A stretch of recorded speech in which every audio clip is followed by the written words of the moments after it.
안녕하세요. 이시계 교육 베트남어 강사 판위엔입니다.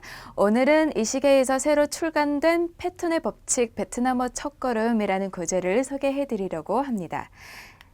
짠! 바로 이 교재이고요. 여러분들이 요즘 베트남어에 관심이 많아지고 있죠. 그때 베트남어를 공부하고 싶은데 어떤 교재로, 어떤 방법으로 공부하면 가장 좋을지, 가장 효과적인지 잘 모를 수도 있어요. 지금 이 인터넷에서 검색하면 교재들이 어마어마하게 나오겠지만 그 중에 다른 형식으로 되어 있는 교재들도 많습니다. 오늘은 여러분께 기존 교재의 형식이 어떻게 되는지, 패턴의 법칙 베트남어 첫걸음의 구성이 어떻게 되는지 먼저 소개해드리고 그 다음에 예비과를 알아보도록 하겠습니다. 자, 기존 교재의 구성은 보통 회화가 나와요. 항상 그렇게 보시면 회화가 먼저 나오죠. 아주 짧은 것도 있고 긴 것도 있어요. 문장의 길이도 좀 달라요. 그 다음에 이 회화에서 등장한 새 단어가 나올 거예요. 여러분들이 그 회화의 내용이 무엇인지 이해할 수 있게 단어가 나올 거예요. 밑에 나오거나 그 다음 장에 나오거나 그 다음에는 문법이 나올 거예요. 그냥 단어로만 회화가 가능할까요? 가능한 경우도 있고 그렇지 않은 경우도 있잖아요. 그때 문법이 필요해요. 그래서 문법을 설명해 주는 부분도 나올 거예요. 자, 그 다음에 연습 문제가 나올 거예요. 여러분들이 배우신 그 회화에서 나온 단어 또는 문법을 얼마 정도 이해하셨는지 확인하려고 이 연습 문제를 통해서 알 수 있어요. 그런데 여기에 문제가 없다고 하면 안 되죠. 그냥 있을 거예요. 어떤 문제가 있는지 한번 알아볼게요. 문법과 어휘의 난이도 문제가 있어요. 왜 그럴까요? 여러분들 베트남어에 대해서 아무것도 모르는 상태예요. 그런데 책을 보자마자 바로 회화가 나와요. 회화가 나와 있어요. 베트남 사람이 실제로 얘기할 때 그냥 가장 쉬운 단어로만 회화할까요? 그렇지 않죠.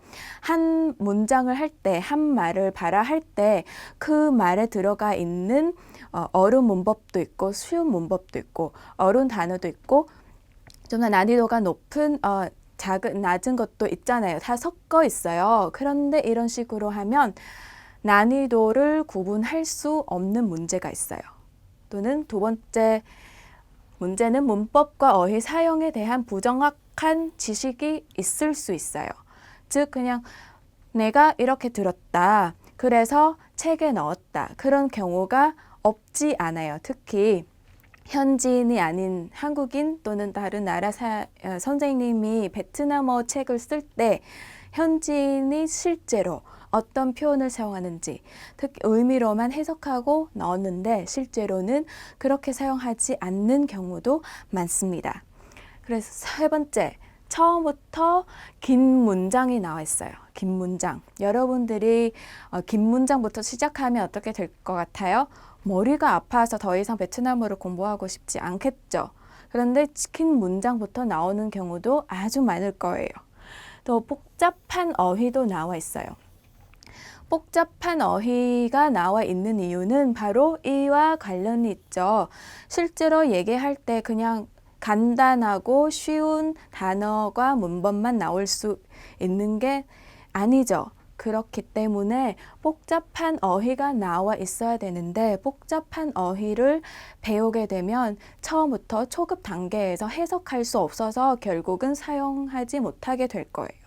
그리고 이런 것들을 학습해야 되기 때문에 점점 베트남어가 너무 어렵다, 포기하고 싶다 이렇게 첫 걸음만 하고 두 걸음, 세 걸음 넘어갈 수 없겠죠. 그리고 실용성이 없는 표현이 많아요. 실제로 하지 않고 그냥 교재에만 등장한 그런 표현만 나오는 경우도 많아요. 이렇기 때문에 여러분들이 아무리 열심히 공부했는데도 실제로 베트남 현지인이랑 얘기할 때 현지인이 자신이 무슨 말을 하고 있는지 못 알아들을 수 있는 경우도 있어요. 그래서 주의하셔야 돼요. 자, 그런데 이런 문제를 알고 극복하기 위해서 패턴의 법칙 베트남어 첫걸음은 좀 다른 형식으로 구성되어 있습니다.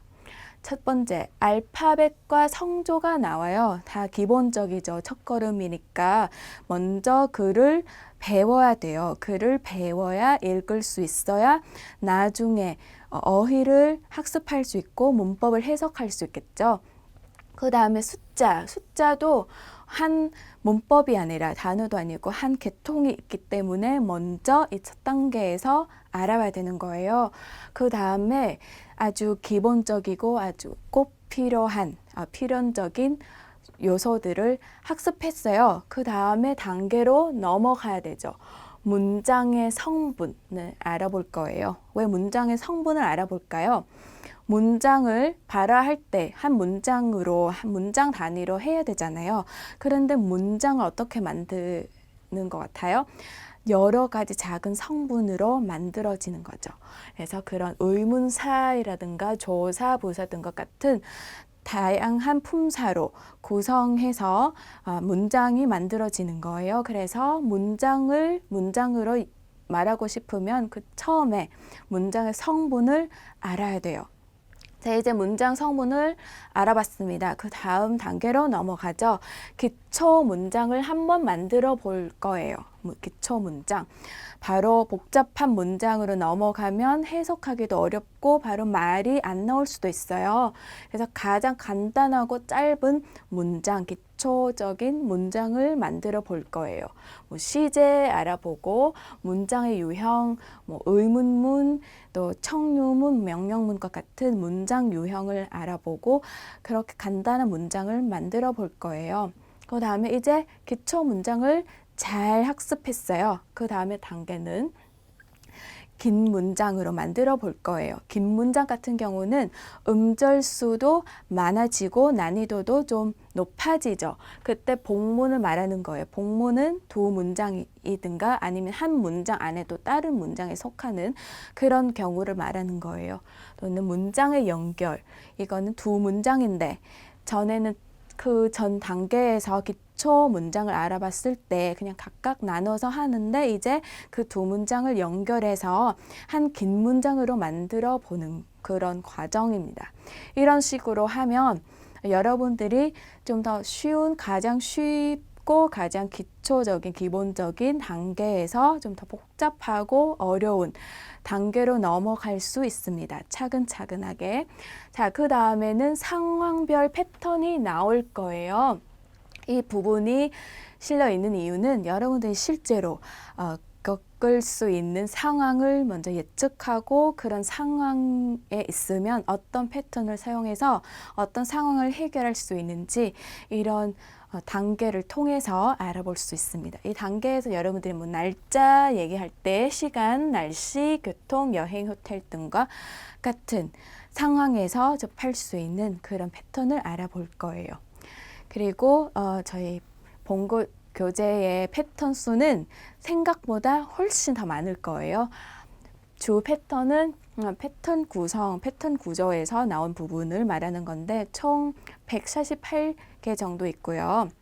그리고 그 밑에 응용 패턴이 나오는데 응용 패턴 수도 148이니까 총 296개 정도 실려 있습니다. 패턴 수가 엄청 많죠. 다 외울 수 있을까요? 그렇게 걱정할 필요가 없고 이런 식으로 천천히 작은 것부터 좀 쉬운 것부터 시작하시면 다 학습하실 수 있을 겁니다. 자, 그리고 중요한 부분은 현지인이 쓴 교재이기 때문에 현지인이 실제로 사용하는 표현만 나올 거예요. 자, 이제 잠깐 이 본고 교재의 구성을 한번 알아볼게요. 여기 부분은 구성과 특징이 나올 거예요. 이 교재가 어떻게 구성되어 있는지 제가 아까 말씀드린 것과 마찬가지로 이렇게 나올 거예요. 그 다음에 예비과. 예비과는 우리가 이번 수업 시간에 조금 이따가 알아볼 내용이고요. 그 다음에 1단계에서 말씀드린 것처럼 한마디로 표현하기, 즉 문장 성분들을 알아보는 거죠. 뭐 의문사, 조사 또는 부사도 다양한 부사들이 있죠. 어떤 문장에서 어떤 기능을 하는지에 따라서 다르게 나올 거예요. 이 단계에서는 좀 기초 문장 알아볼 단계인데 뭐 시제 또는 문장 유형, 의문문, 뭐 명령문 등과 같은 문장 유형을 알아보고 3단계에 넘어가서 긴 문장을 한번 만들어 볼 거예요. 긴 문장에서는 뭐 피동, 긍정과 부정과 같은 피동, 사동과 같은 문장을 한번 만들어 보고 또는 비교법이라든가 한마디로 되는 어법, 즉 한국어에서 아주 길게 얘기해야 되는 문법인데 베트남어에서는 한마디로 할 수 있는 그런 문법을 말하는 거예요. 자, 그 다음에는 문장의 연결, 두 문장을 하나로 만들어 보는 거죠. 그리고 다른 문장의 기능, 어떤 말을 넣으면 어떻게 지칭할 수 있는지도 좀 더 복잡한 문장을 한번 만들어 볼 거예요. 4단계에서는 실제로 어떤 상황에 있을 때, 상황에 겪게 됐을 때 사용해야 될 그런 패턴을 알아볼 단계입니다. 인사할 때 어떤 표현을 사용하는지 또는 뭐 자기소개를 할 때 아니면 날짜 시간에 대해서 얘기할 때 물어보거나 얘기할 때 어떤 패턴을 사용할 수 있는지 이런 마지막 단계에서 알아볼 수 있습니다. 자, 그리고 부록을 보시면 부록은 이번 온라인 강좌에서 못 들으실 내용이지만 그냥 책만 봐도 알 수 있어요. 실용 베트남어 표현이 나올 거예요. 다른 교재가 잘못되어 있을 경우가 제가 여기에 이미 넣었습니다. 그리고 베트남식 영어 표현 이렇게 쓰신 선생님이 없다고 생각하거든요. 그런데 베트남 사람한테 영어를 했는데 베트남 사람들이 뭔 뜻인지 잘 알아듣지 못한 것 같다. 왜일까요? 베트남 사람이 다른 방식으로, 다른 발음으로 베트남 영어를 할 수 있기 때문에 그런 경우가 있기 때문에 이제 베트남어식 영어 표현을 알아보면 베트남 사람과 얘기할 때 영어를 사용해도 문제가 없겠다라고 생각할 수 있겠죠.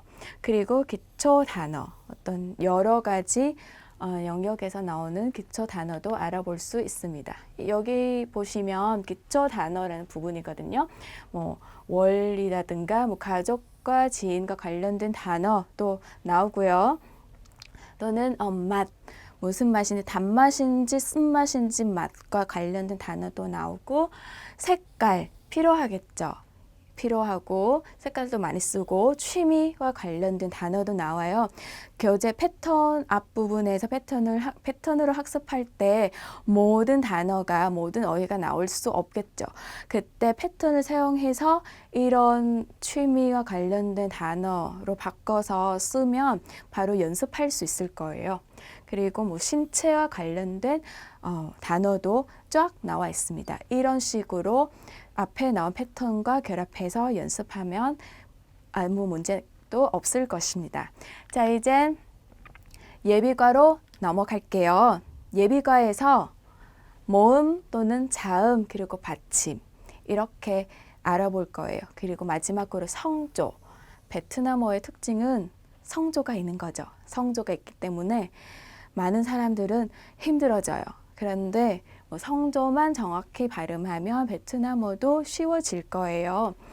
자, 먼저 모음을 알아보겠습니다. 일단 모음하고 자음 섞여 있는 알파벳처럼 영어 알파벳처럼 섞여 있는 그런 계통도 있어요.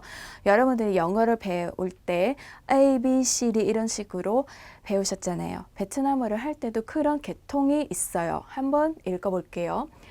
아, 버, 거, 여, 너, 에, 거, 허, 이, 까, 러, 머. 는 너, 오, 버, 워, 러, 셔, 떠, 우, 으, V, X, E 이런 식으로 되어 있습니다. 영어 알파벳처럼. 그런데 여기에서 말씀드리고 싶은 것은 다른 교재, 어떤 교재를 볼 때 이렇게 알파벳이 먼저 나오고 그 다음에 명칭이라는 것이 나올 거예요. 이거 주의하셔야 돼요. 명칭하고 그 글자를 말할 때 그 글자의 발음이 다를 수도 있기 때문이에요. 이런 경우는 제가 학원 학생들한테 한두 번 정도 들었기 때문에 말씀드리고 싶습니다. 명칭은 그 글자의 그 알파벳의 이름을 말하는 거예요. 이름. 발음이 아니라 이름이에요. 제가 방금 읽어드린 것은 발음이기도 하고 명칭이기도 해요. 명칭 중에 같은 한 글자인데 한 이름만 있는 것도 있고 두 이름, 뭐 세 개 정도, 이름이 세 개 정도 있는 것도 있기 때문에 다른 발음과 다르게 하는 그런 글자를 잘못 생각하시면 발음을 잘못하게 할 수도 있어요. 예를 들어 볼게요. 이거 보시면 명칭은 새라고 하죠. 새. 그러면은 샹시옷이라고 발음 할 수 있다고 생각할 수 있겠죠. 그런데 그렇지 않아요. 이 글자의 발음은 거입니다. 발음하고 명칭이 다르기 때문에 주의하셔야 돼요. 자, 이런 명칭은 이름이고 여기 격세 가로에 들어가 있는 것은 바로 그 글자의 발음이라는 점을 학습하기 전에 주의하셔야 돼요. 자, 이렇게 되어 있는 것인데 이런 식으로 외우면 조금 정리가 잘 안 돼서 어려울 수도 있어요. 그래서 밑에 보시면 제가 이미 모음과 자음을 구분해서 정의해 드렸습니다. 먼저 모음 같은 경우는 단모음하고 이중모음 있죠. 그런데 베트남어 같은 경우는 삼중모음도 있어요. 먼저 단모음을 알아볼게요. 이거는 어렵지 않고 옆에 제가 다 발음을 넣었기 때문에 그것만 보셔도 상관없을 거예요. 이제 다시 한번 들어봐 주시고 에,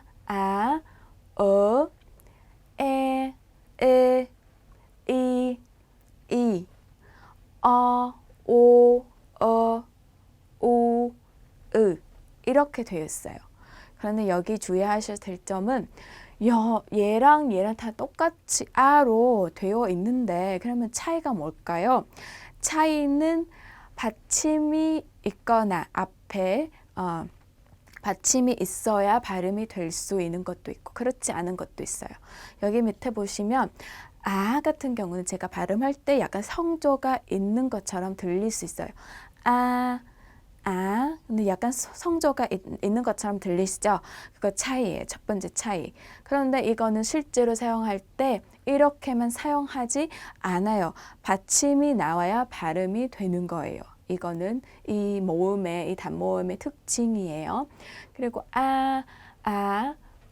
모양이 거의 비슷하죠. 근데 얘는 위에 뭔가 아무것도 없고, 근데 얘는 위에 이렇게 달 같은 모양 있고, 근데 얘는 모자 같은 모양이 있어요. 근데 이거는 성조가 아니라 원래 이 글자가 가지고 있는 기호라고 생각해 주시면 돼요. 근데 얘는 모양이 비슷하지만 어로 발음해요. 아가 아니라 어로 발음하다는 것도 주의하셔야 돼요. 그 다음에 모양이 비슷한 것이에요. 하고 자, 하고 한국 사람들이 잘 구분하지 못하는 단모음입니다. 위에 아무것도 없죠. 근데 는 위에 모자 같은 기호가 있어요. 그때 발음할 때 여기 비음처럼 발음하시면 좀 더 정확해요. 이 모양이 이렇게 되어 있고 는 모자가 있기 때문에 약간 발음할 때도 발음 기관을 이 모자처럼 만드시면 돼요. 이런 식으로. 그 다음은 모양이 똑같지 않지만 발음은 똑같은 두 단모음이에요. 라고 하는 거고 이것도 이라고 하는 거예요. 그리고 여기 주의하셔야 될 점은 앞에 나온 것은 대문자이고 그 두 번째 나온 것은 소문자예요. 경우에 따라서 둘 다 알고 그냥 경우에 따라서 써주시면 돼요. 자, 이거는 이라고 하고 얘도 이라고 해요. 경우 의미에 따라서 좀 구분하죠. 근데 발음은 똑같아요. 이, 오, 이 세 개도 모음도 모양이 똑같아요. 동그란 거. 그런데 얘는 아무것도 없고 아무 기호도 없고 오는 모자 같은 기호가 있어요. 어는 귀걸이 같은 기호가 있어요. 자, 그런 것들이 있고 발음도 약간 달라요. 제가 많은 베트남어 교재를 봤는데 한글 발음이 기재되어 있는 것들을 그 중에 대부분은 다 이 얘를 오로 적혀 있어요. 오로 적혀 있어요. 그런데 베트남 사람은 이 모음을 오로 발음하지 않거든요.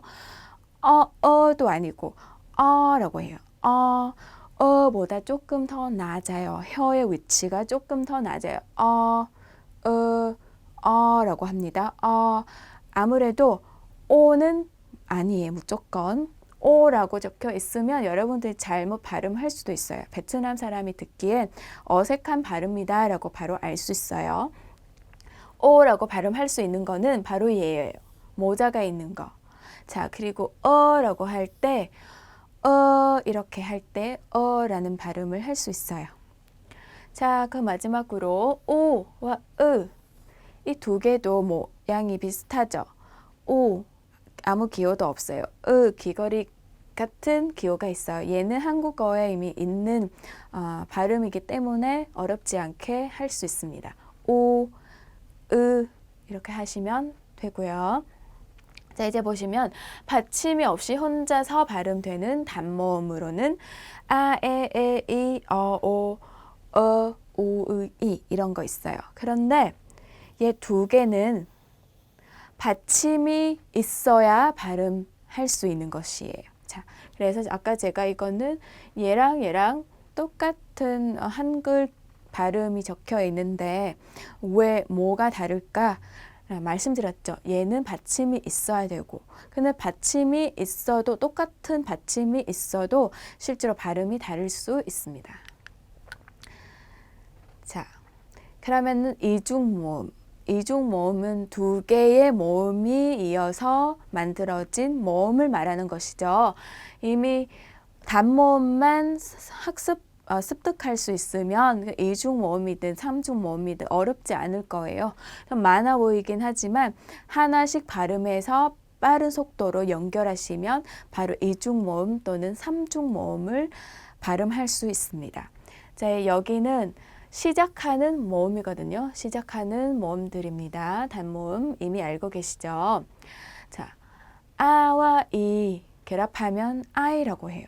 아이 마찬가지로 아와 결합하면 아어라고 해야 되죠. 그런데 아어라고 하면 발음 위치 때문에 어려워요. 어려워서 저는 아오로 적혔어요. 아오로 적었는데 실제로 아우라고 할 수도 있어요. 아우 이렇게 아우 저 아우라고 생각하시면 되고 아이 자 얘는 어려운 거예요. 다른 거는 그냥 교재만 봐도 뭔 뜻인지 어떻게 발음하는지 바로 알 수 있지만 얘는 봐도 정확히 발음할 수 없는 이중모음입니다. I로 적혀 있지만 실제로 정확한 발음은 여러분들이 영어 ABC 할 때 그 A예요. I가 아니라 I. 이거는 나중에 다른 단어가 나오겠지만 그 단어의 의미를 구분할 수 있는 그런 부분이에요. 이거 보시면 E하고 얘 아까 똑같이 발음한다고 얘기했는데 왜 여기에 한글 발음도 똑같은데 그럼 실제 발음은 다를까? 실제 발음은 달라요. 어떻게 한글 발음 똑같이 적혀 있어도 이와 이 두 개 혼자 있을 때 똑같이 발음하더라도 앞에 다른 모음이 있을 때 또는 이중 모음에서는 다르게 발음합니다. 그것만 주의해 주시면 돼요. 얘도 그래요. 얘는 A처럼 발음하시면 될 것 같습니다. 근데 약간 완전히 A보다는 하고 에 사이예요. 어이, 에이, 에이. 나머지 에오, 에오, 이어. 자, 얘도 주의하셔야 될 것이에요. 이, 아 되어 있으면 얘는 이고 얘는 아이면 이야라고 하면 되죠. 야처럼 하고. 그런데 그렇지 않아요. 이중 모음에서 나타나는 아, 두 번째로 나타나는 아를 어로 발음합니다.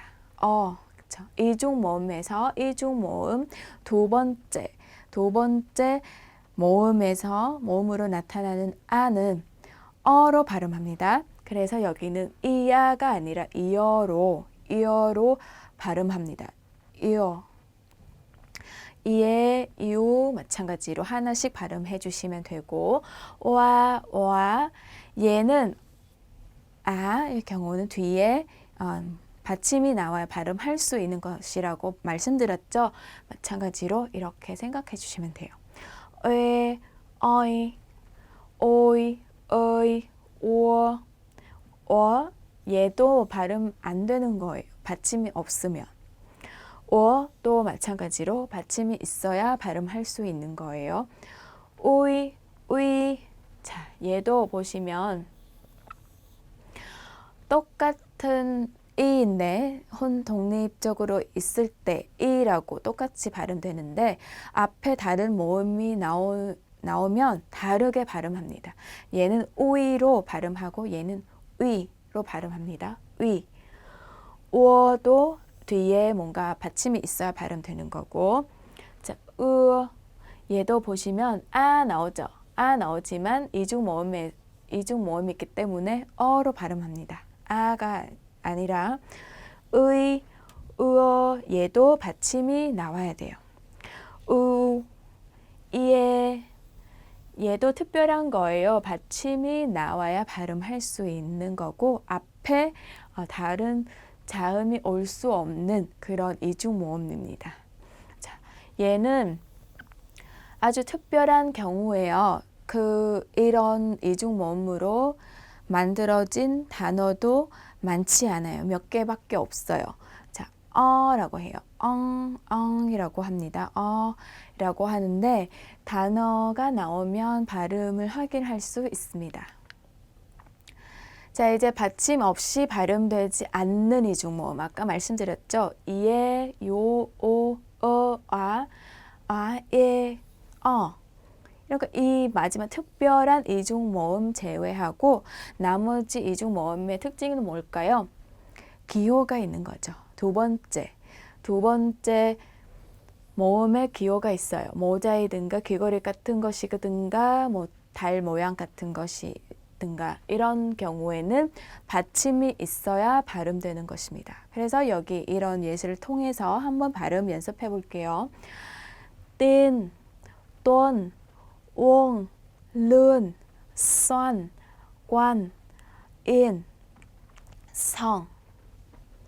이거는 여러분의 이따가 자음이랑 받침을 다 학습한 다음에 다시 보면 왜 이렇게 발음하는지 알 수 있겠지만 마지막 것만 알려드릴 거예요.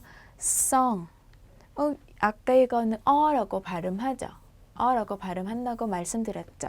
그러면 얘랑 똑같지 않아요. 하나 있을 때. 그런데 받침이 나오면 발음이 달라질 거예요. 만약에 제가 이렇게만 쓰면 이거 썸이라고 발음할 거예요. 썸. 그런데 얘의 발음이 뭐라고 했죠? 썽이라고 합니다. 썽. 다르죠? 그렇기 때문에 받침이 나와야 발음을 구분할 수 있다고 말씀드렸습니다. 자, 그 다음에 삼중 모음이에요. 삼중 모음. 이에 우 하나씩 발음해서 좀 더 빠른 속도로 연결하시면 돼요. 이오. 그런 남쪽 사람들은 삼중 모음으로 발음하지 않고 줄여서 이중 모음으로 발음하는 사람도 아주 많아요. 이오만 중간에 가운데에 있는 모음을 생략하는 거죠. 이오, 어이, 어아이 빠르게 하시면 이렇게 삼중 모음을 발음할 수 있어요. 어이도 마찬가지로 에오. 얘는 어려운, 가장 어려운 발음이에요. 베트남 사람한테도 어려운 발음이에요. 이렇게 이걸 만드는 단어 수는 많지 않기 때문에 너무 어려우면 넘어가셔도 돼요. 우아어, 우아오, 우아어. 그때 어는 어인데 이거 보시면 우로 발음하면 좀 더 쉬워질 거예요. 와우. 우에, 웨이, 웨, 오이, 위우. 이것도 어려운 발음입니다. 단어 수도 많지 않고. 우이, 우, 이우. 얘는 삼중 모음이라고 하긴 하지만 이렇게만 사용하셔도 단어로 사용할 수 있는 삼중 모음입니다. 이우. 앞에 자음이 나올 수 없어요. 이우, 사랑한다는 뜻으로 사용하는 단어입니다. 자, 받침 없이 발음되지 않는 삼중 모음. 우이에가 있어요. 우이에. 윈박이라는 단어가 있어요. 이렇게 받침이 나와야 발음할 수 있어요. 윈박이라든가 주인몬 이와 같은 단어 받침이 있어야 발음이 됩니다. 자, 그 다음에 단자음이에요. 단자음. 단자음도 여기 한글 발음을 보시면 어느 정도 발음할 수 있지만 정확히 100% 정확히 발음할 수 있다고 말씀드릴 수 없어요. 언어마다 그 음가가 다르기 때문에 음의 가치라고 하는 거거든요. 발음이 다르기 때문에 정확히 하려면 많이 들으셔야 돼요. 많이 들으시고 그 차이점을 느낄 수 있어야 정확히 발음할 수 있어요. 이것만 믿고 발음하시면 100% 베트남 사람처럼 발음할 수 있다 생각하면 안 돼요. 자, 이름은 매라고 하죠. 근데 뭐라고 하시죠? 비읍 같은 거죠. 양수는 기억이죠. 명칭은 쎄라고 해도 쎄라고 해도 시옷이라고 발음해도 사실은 발음은 꺼입니다. 제가 많은 교재는 Z로 발음한다고 그렇지만 얘의 초등학교 학생들이 배우는 교재를 보시면 처음에는 Z로 발음하지 않아서 이의 정확한 발음을 넣었습니다.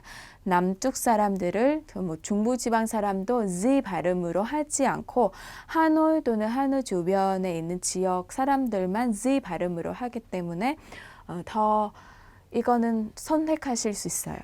이어라고 발음하든가 아니면 저 발음하든가 이렇게 선택하시면 돼요. 얘와 비슷한 모양이죠. 얘는 영어에서 니라고 하지만 베트남어에서 너라고 발음하지 않아요. 여 또는 저라고 발음합니다. 그런데 여기에 이렇게 하나 찍어주시면 니 발음이 될 거예요. 영어의 니 발음, 너. 자, 그 다음에는 기억이라고 할 때 그런데 기억보다 좀 더 뒷부분에 있는 기관으로 발음하시면 이렇게 될 거예요. 자, 히읗 같은 발음이죠. 이거는 기억으로 발음할 수 있는 것입니다. 상기억 정도. 랄라라고 할 때 러 발음입니다. 자, 이거는 쉽죠. 미음 발음. 더 쉬워요. 니은 발음. 이거는 사실은 제가 어렸을 때 배웠을 때는 얘보다 좀 더 강하게 발음해야 된다고 선생님이 말씀하셨지만 지금까지 이렇게 강하게 발음하는 사람은 한 번도 못 만났어요. 똑같이 발음하고요. 그런데 이 똑같은 발음이지만 로 되어 있는 단어는 주로 외래어예요. 외래어만 이렇게 되어 있습니다. 그 다음은 워로 발음하는 거예요. 워로 발음하든가 약간 좀 더 가벼운 기억으로 발음할 수도 있습니다. 그런데 이것도 특별한 경우예요. 뒤에 모음 우가 나와야 발음할 수 있는 것입니다.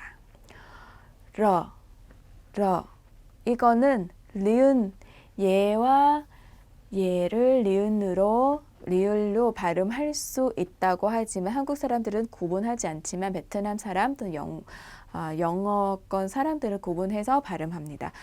러라고 발음하는 거고 얘는 러라고 발음합니다. 그런데 북쪽 사람들은 이거 구분하지 않고 그냥 Z로 발음하는 사람도 많아요. 셔 이렇게 시옷이라고 생각하시면 돼요. 셔. 떠 상띠긋이라고 생각하시면 돼요. 이거는 보고 T라고 하시면 안 돼요. T라고 발음하는 사람을 많이 봤기 때문에 이렇게 여러분도 주의하셔야 돼요. T로 발음하지 않고 떠로 발음합니다. 좀 더 강하게. 그리고 기가 안 나와요. 유기음이 아니기 때문에. 자, 이것도 많은 분들한테 어려운 발음이 될 수도 있어요. 한국 사람들은 V 잘 안 쓰죠. 근데 여기는 순경음, 순치음. 이빨도 사용해야 되는 거예요. 라고 합니다. 자, 써. 얘는 실제로 사람들이 거의 똑같이 발음하고 있어요. 이 두 개를. 그런데 원래 발음은 조금 달라요. 그런데 좀 더 편하게 얘기하기 위해서 사람들이 똑같이 발음합니다. 맞춤법 단어에 따라서 그 맞춤법을 구분하면 되죠. 자, 이제 한번 구분해 볼게요. 아까 비슷한 발음 두 개가 있어요. 상격으로 발음할 수 있다고 적혀 있지만 그러면 언제 어떤 모음이라 차이가 없을까요? 언제 어떤 모음과 결합할 수 있는지 그런 차이가 있어요. 까 같은 경우는 이에에 또는 이에에로 시작하는 모음과만 결합할 수 있습니다. 예를 한번 볼게요. 끼, 깨, 끼어, 끼, 이죠. 에죠. 그리고 끼어는 이로 시작하는 이중 모음입니다. 이런 경우는 까와 결합해서 사용합니다. 반대로 이에 제외하고 나머지 모음과 결합할 수 있는 것은 거입니다. 거. 까, 거, 고, 까, 거, 고.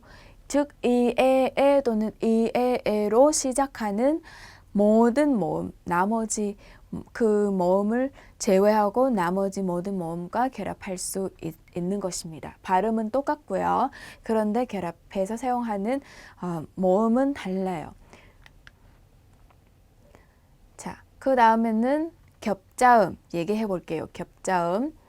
겹자음은 아까 나온 단자음 두 개로 두 단자음으로 만들어진 그런 자음을 말하는 것입니다. 뭐가 있을까요? 이거는 완전히 상지읒으로 발음한다고 하면은 안 돼요. 라고 하는 것이죠. 라고 하는데 가장 비슷하게 발음할 수 있는 것은 상지읒이라고 생각하기 때문에 이렇게 넣었습니다. 그 다음에는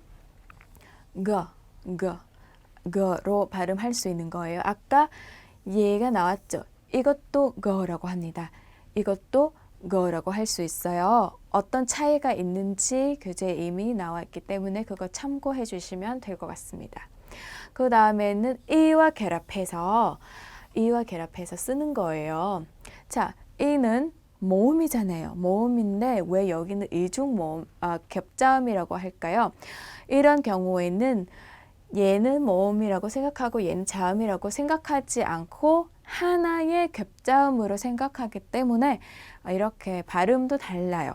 발음도 한 자음과 한 모음을 결합해서 하는 발음이 아니라 한 겹자음의 발음으로 합니다. Z라고 실제로는 Z 발음으로 하는 거예요. 그런데 Z라고 발음하면은 조금 어렵죠. 한글 발음으로 할 때. 그래서 쌍지긋으로 표기했습니다. 그런데 말할 때, 발음할 때는 Z 발음으로 합니다. 그 다음에 까와 허에 결합해서 만든 것이죠. 허와 결합해서 만든 모든 겹자음은 이런 특징이 있어요. 유기음이 돼버린 거예요. 기가 나와요. 아까 까라고 하는데 여기는 기억처럼 발음하는 거죠. 얘는 ng라고 하는 거예요. ng. 한국 사람들한테 아주 어려운 겹자음 발음입니다. ng. 얘도 ng라고 합니다. 그래서 어떻게 하면 좀 더 쉽게 발음할 수 있을까요?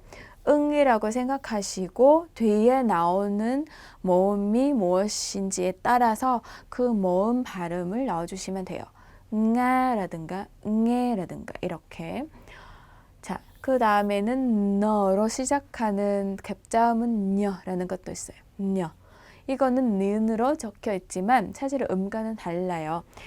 국제 기호로 표기하면 이렇게 되어 있는데 이거 보면 어떻게 발음하는지 잘 모르겠죠. 니라고 생각하시고 뒤에 어떤 자음이 어떤 모음이 나오는지에 따라서 결합해서 하시면 돼요. 녀. 그 다음에 for. 얘는 한글 발음으로 적을 때 피읍으로 적혀 있지만 이거는 피읍과 다른 발음이에요. 다른 발음. 완전히 뭐 기가 나오는 그런 문제도 다르고 발음 배치도 달라요. 똑같지 않아요. for라고 합니다. 이빨을 사용하셔야 돼요. for 이렇게 아랫 입술과 결합해서 for라고 하셔야 맞아요. 피읍처럼 발음하시면 틀려요. 자, 그 다음에는 tr 결합해서 떠러 두 가지 방법이 있어요. 트러라고 하라든가 트러 이렇게 하면 너무 어렵죠. 베트남 사람도 실제로 얘기할 때 많이 안 쓰기 때문에 그냥 쩌라고 생각해 주시면 돼요. 쩌. 얘와 얘는 실제로 베트남 사람이 발음할 때 거의 똑같이 발음하고 있습니다. 자, 그러면 아까 나오는 어려운 발음을 한번 언급해 드릴게요. 녀는 아, 어 등 것 같은 단모음과 결합하면 냐, 녀, 뇨로 발음됩니다. 즉, 니라고 생각하시면 되죠. 그러면 아와 결합하면은 니야, 니야 이렇게 되겠죠. 그래서 빨리 발음하면 냐가 될 거예요. 이런 식으로 생각하시면 되고, 거, 거. 아, 이거는 아니라 얘예요. ng와 녀는 똑같이 기역으로 발음되지만 결합되는 모음이 다릅니다. 이렇게 나옵니다. 자, 아까 두 개 나와 있죠. 이거 두 개 나와 있지만 똑같은 발음이에요. 그런데 아까처럼 똑같은 발음이지만 뒤에 나올 수 있는 모음의 차이가 있어요. 얘 같은 경우는 에 또는 에로 시작하는 모음과만 결합할 수 있는 거고 나머지 모음은 얘와 결합하는 거예요. 즉 에를 제외하는 거예요. 자, 니, 녜, 녜 이런 식으로. 그런데 얘는 이런 거 없겠죠. 이기 때문에 얘랑 결합할 수 없어요. 나머지 모음과만 결합할 수 있어요. nga, ngon, ngủ 이라든가 이렇게 생각해 주시면 될 것 같습니다. 자, 이거는 받침의 발음입니다. 받침의 발음. 받침의 발음은 많지 않아요. 이거 거로 끝나면 그때 두 가지 경우가 있어요. 첫 번째, 얘의 원래 발음은 기역이잖아요. 기역 받침으로 생각하시면 돼요. 기역 받침으로 생각하시면 되는데 만약에 앞에 나오는 모음은 오 이라면 비읍으로 발음돼요. 자, 비읍으로 발음되지만 한번 볼게요. 늑 기역으로 발음하죠. 그런데 앞에 오가 나와 있어요. 비읍으로 발음해야 되기 때문에 높이라고 합니다. 높. 하업도 마찬가지로 어가 나와 있으니까 하업 비읍으로 발음합니다. 즉 오 단모음 뒤에 기역 이 C 모양 거를 비읍처럼 발음됩니다.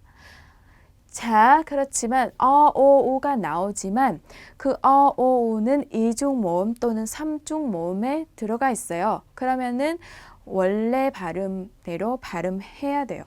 자, 독, 꼭, 로. 이거는 한국인 선생님도 잘못 생각하고 계시니까 여러분도 특히 주의하셔야 돼요.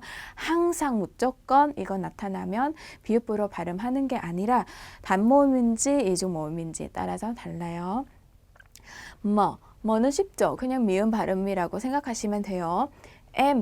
임, 감 같은 경우 너도 니은 발음, 미음 발음이라고 생각하시면 돼요. 그런데 여기에 차이가 있어요. 남북과 차이.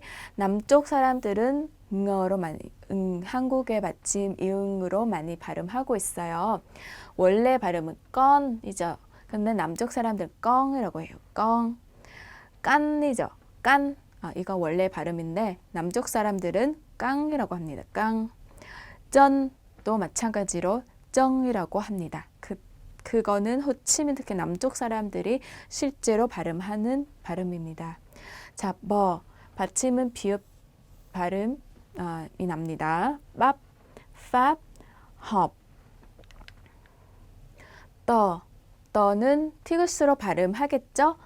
갓, 엇, 밑처럼 발음합니다. 그는 남쪽 사람들은 원래의 발음과 달리 깍, 억, 밑으로 기억으로 발음합니다. 자, 그 다음은 CH 받침. 싹, 엑, 막. 이거는 익, 약간 모음 뒤에 익이라는 단어 익이라는 음절이 들어가 있는 것처럼 들릴 거예요. 그래서 싹, 엑, 막 이렇게 될 거예요. 그런데 남쪽 사람들은 it으로 발음합니다. 싹, 엑, 막 이렇게 기억으로 발음하지 않고 디귿으로 발음한다는 말이죠. 녀, 모음으로 자음으로도 되고 받침으로도 되는 그런 것입니다. 냥, 싱, 깽 이거 잉 발음처럼 합니다. 네, 이것도 남쪽과 북쪽의 차이가 있어요. 남쪽은 냔, 쓴, 끈 이렇게 발음합니다. 니은으로 발음합니다. 자, 그럴 때 들으셔도 이거는 지역 사람의 차이구나라고 생각해 주시면 될 것 같습니다. 자, 이거 응어의 발음입니다.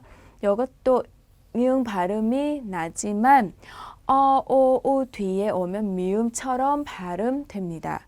그런데 승, 콩, 껌처럼 승은 앞에 오는 모음이 오, 우가 아니죠. 그래서 승 원래 이응 받침으로 발음하지만 콩, 껌 같은 경우는 모음은 오, 있기 때문에 미음으로 발음합니다. 그런데 주의하셔야 될 점은 오가 들어가 있는 이중 모음이나 삼중 모음의 경우는 미음이 아닌 원래의 발음인 이응으로 발음해야 되는 것입니다. 자, 이제 마지막으로 성조를 잠깐 언급하고 마무리하도록 하겠습니다. 자, 베트남어의 성조는 베트남 사람한테 물어보면 몇 개 있냐고 물어보면 5개라고 할 거예요. 하나는 성조가 없기 때문에 그거 성조라고 생각하지 않는 사람도 많아요. 그런데 실제로 성조가 없는 것도 언제나 그 톤으로 발음되기 때문에 성조 있다는 거예요. 자, 즉 총 6개가 있습니다. 먼저 이 순서대로 되어 있거든요.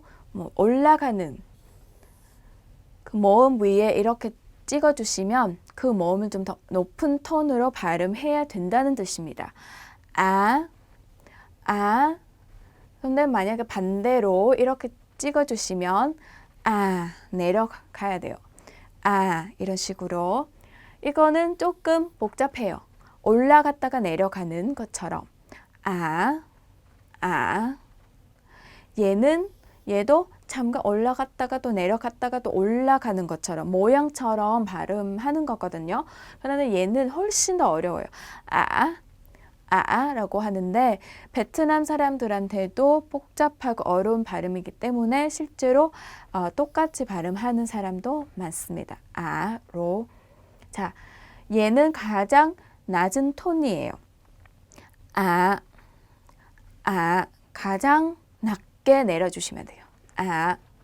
그러면은 지금 성조가 없는 거 경우에 따라서 마음대로 발음할 수 있는 게 아니라 항상 똑같은 톤이 발음해야 되는 거예요. 기호는 성조 기호는 없지만 톤은 똑같아요. 자, 이렇게 해서